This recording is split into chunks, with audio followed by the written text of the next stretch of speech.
Good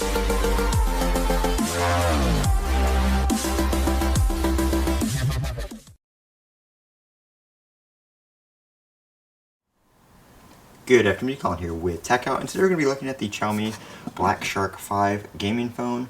I've done a couple videos on this phone, mainly just a few first impressions and an unboxing and stuff like that, but I've never really talked about gaming, which was the full intended purpose of this phone. That's what it's designed for.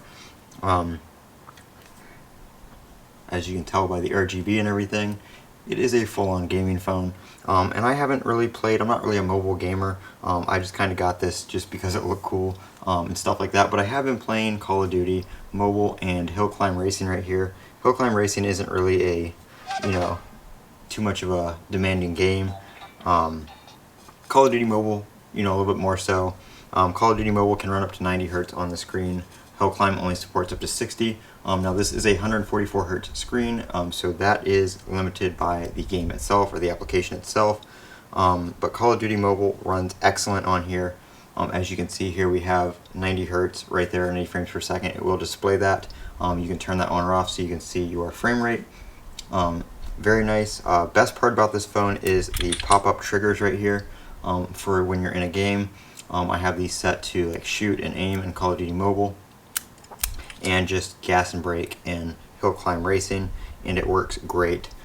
Battery life is okay on when you're gaming, not really having any issues there. The phone does charge in about 20 minutes with the 120 watt charger. When you're in a game, you can also have a pass-through mode, so where it doesn't charge the battery, it just directly powers the phone.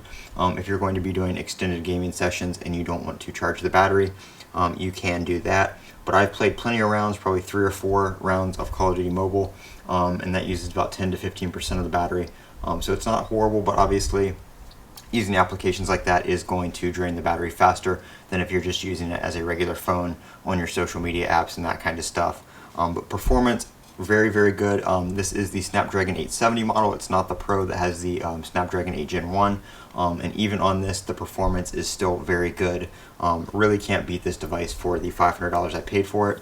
Normally retails for $549, but right now on Amazon there is a $50 coupon. At the time of recording this on July 31st, that's still the case.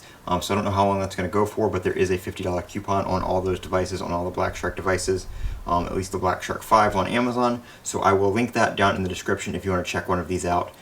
Very, very nice phone. Really enjoy playing around with this one, in addition to using my S22 Ultra. So very nice phone to have.